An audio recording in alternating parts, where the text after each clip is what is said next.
Hi guys, this is me Asma Khawal. Welcome to my YouTube channel Binte वाली vlogs. और आज का मेरा व्लॉग स्टार्ट हो रहा है काफ़ी लेट। सुबह तो मेरी सुबह 6 बजे ही हो चुकी थी बिकॉज प्रीवियस नाइट मेरी आंटी ने हमें किया था सरप्राइज़ 24 साल बाद हमारे घर आने पे। तो रात हमारी काफ़ी लेट ख़त्म हुई थी। 2-2:30 बजे हमने सोना स्टार्ट किया था और रात को डिस्टर्बेंस की वजह से नींद भी नहीं आई थी। सो अब हम जा रहे हैं बाज़ार। बाज़ार जाने से पहले हमने सारा लगेज एक साथ इकट्ठा रखा और इसको हमने क्योंकि गाड़ी में शिफ्ट करना था बिकॉज हमें पता था बाज़ार में टाइम लग जाएगा और वापस आकर पैकिंग का टाइम नहीं होगा।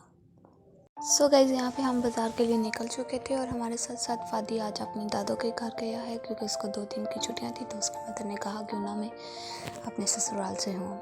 ये मेरा घर का नियरेस्ट एरिया है जहाँ पे मेरा घर लोकेटेड है। और आज मेरे साथ थे मेरे कज़न, मेरे जीजू, मेरी हालाएँ और मेरी मदर। तो हम अब जा रहे हैं बाज़ार की जानिब क्योंकि हाला को लेनी थी काफ़ी चीज़ें। ये बेसिकली हम मेरी हाला कश्मीर से आई हुई थी तो उन्होंने बाज़ार का विज़िट तो लाजमी ही करना था क्योंकि उनको चाहिए थी कुछ चीज़ें। वही रीच्ड और गाड़ी हमने पार्क की क्योंकि भाई को कहीं जाना था और हम लोग बाज़ार की तरफ निकल गए। और बाज़ार में एंटर होते ही सबसे पहले हमें कुछ स्टॉल नज़र आए जहाँ पे सॉक्स सेल्स हो रही थी और ये काफ़ी रीज़नेबल थी। लाइक 100 रुपीज़ के 4 पेयर्स मिल रहे थे। तो हमने सबसे पहले इन सॉक्स को लिया क्योंकि कश्मीर में इतने बड़े बाज़ार नहीं है। सो मेरी खाला को बड़े बाज़ार में काफ़ी ज़्यादा इंटरेस्ट हो रहा था और यहाँ पे इनको काफ़ी ज़्यादा चीज़ें पसंद आ रही थी। तो हमने भी पूरे बाज़ार का तकरीबन विज़िट किया जिसमें पुराना किला, मोती बाज़ार, राजा बाज़ार और भी इसके अलावा काफ़ी इस बाज़ार के नाम हैं लेकिन मुझे नहीं आते। सो यहाँ पे बच्चों का स्टॉल हमें नज़र आ गया था जो कि काफ़ी रीज़नेबल प्राइस में थे। यही कपड़े अगर आप शॉप से लेते हैं तो आपको हज़ारों रुपए में मिलते हैं लेकिन सेम स्टफ़ के कपड़े आपको यहाँ पे चंद 100 रुपए में मिल रहे थे। तो हमने भी भरपूर फ़ायदा। मोती बाज़ार आए, समोसा चौक में से चाट ना खाएं, ऐसा नहीं हो सकता क्योंकि मुझे तीखा बहुत पसंद है। तो आप देख रहे होंगे चाट मसाले की प्लेट भर के मैंने अपने सामने रखी हुई और ज़ोहर की अज़ान स्टार्ट हो चुकी थी और अब हम फ्री हो चुके थे। तो हमने डिसाइड किया कि घर की तरफ जाया जाए। और रास्ते में हमें अम्मा बेनज़ीर की स्टोरी बताती हुई जा रही थी क्योंकि राजा बाज़ार जाते हुए रास्ते में आता है लियाकत बाग जहाँ पे बेनज़ीर की डेथ हुई थी। सो बातें करते हुए हम लोग जा रहे थे। So let's enjoy our journey. इसलिए राजा बाज़ार में पाँव रखने की भी जगह नहीं होती है लेकिन आज फ्राइडे था तो इस वजह से काफ़ी रश कम थी। और दूसरा ये कि शॉप्स भी काफ़ी लेट ओपन हो रही थी और नमाज़ का टाइम हो चुका था और काफ़ी लोग नमाज़ पढ़ने के लिए चले गए थे। इस वजह से रश थोड़ी कम थी। हमें भी ड्राइव में कोई ऐसा इशू नहीं आया। तो अब हम आ चुके थे कमर्शियल मार्केट और आप देख रहे हैं कि पूरा बाज़ार बंद है क्योंकि मैं आपको पहले भी बता चुकी हूँ आज जुम्मा है। सिर्फ रेस्टोरेंट्स और चंद शॉप्स ही ओपन थी। तो मैं मेरे भाई ने कहा कि खाना घर में नहीं बनाना, हम लोग बाहर से ही खाते हैं तो कहाँ जाया जाए। मैंने फिर उनको बताया कि जज़ीरा मेरा फेवरेट रेस्टोरेंट है तो हम वहीं पर जाते हैं।